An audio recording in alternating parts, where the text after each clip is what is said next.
Hey everyone, how's it going? My name is Daryl. Welcome back to this channel. In the past week, I just created 3 videos to update the web scraping content. Just like what I mentioned before, I no longer use the BeautifulSoup to do the web scraping. Instead, now I'm using Selenium to do that, which is a much more powerful and stable method. Now we are able to capture the live data. What we are going to do is to plot the data along with some predefined indicator and strategies so that the buy-sell signal and actions will be generated to serve an algorithmic trading bot. So let's dive into the details and let's get started. The ultimate plot will look like this. That will have a main chart that contains the candlestick chart along with the moving average, exponential moving average, Bollinger Bands indicators, and also the buy-sell signal based on different strategies. And along with the indicator and strategies, we have the interactive control over here so that we can consider which indicator or strategies that we would like to show into this plot.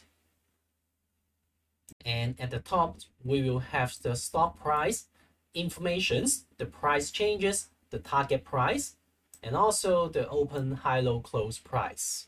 And also we will have a horizontal line to show the current price. And also here we have a current price that is shown inside a box. From the main plot, we have 3 subplots that includes the transactions volume, the MACD, and also the RSI.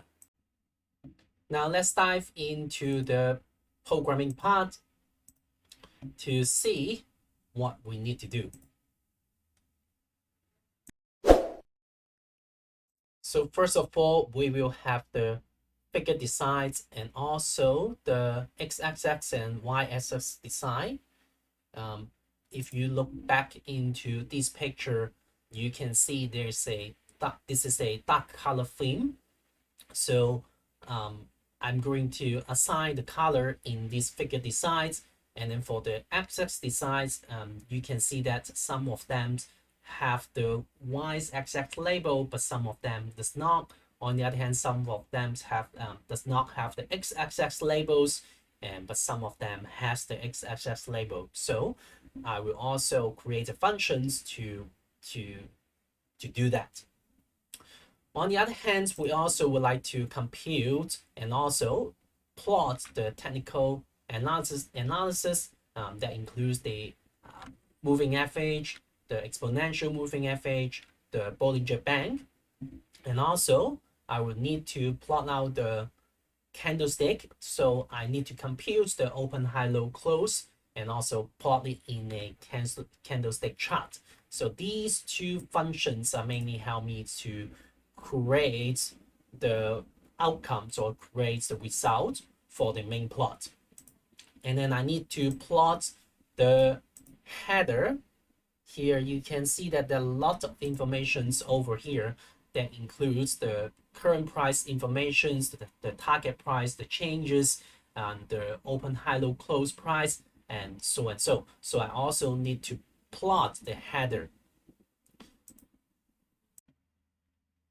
Apart from the main plot, now we need to plot the volumes, the MACD, and also the RSI, as well as the x-axis, which is a time label. So in that case, this is what it shows here. That includes the plot volumes, the plots the MACD, the plots the RSI, and also plots the x-axis.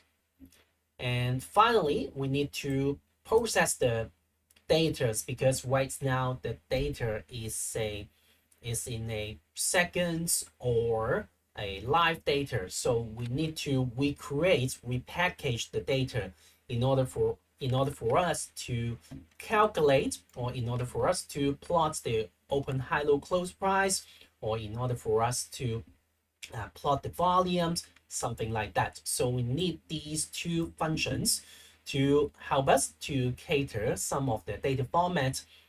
You can see it helps me to convert the string to floating.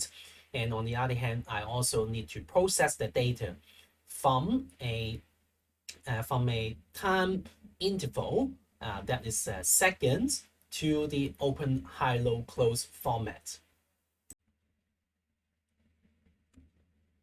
And then for the next things that I want to do is to create an interactive box. That is the button over here. The first is the interactive technical indicators, technical analysis. So I name it as TA.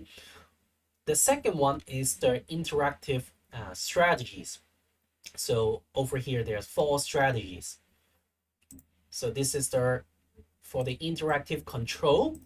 On the other hand, for all the strategies, I need to define over here. And at this point, I just include 4 strategies. That includes the moving average, the MACD, the RSI, and also Bollinger Bands strategies. And of course, some of them have already go through in previous lessons, so I'm not going to repeat them in details as well. And then finally, of course, I need to use the animate functions, which help me to create a loop to continue to plot out the live data. And then the rest are for the program flow, and which I will go through them in details later on. So let's clean this up and start building the program. And that's it for these lessons. In the next lessons, we will work on the design. So see you in the next video. Bye bye.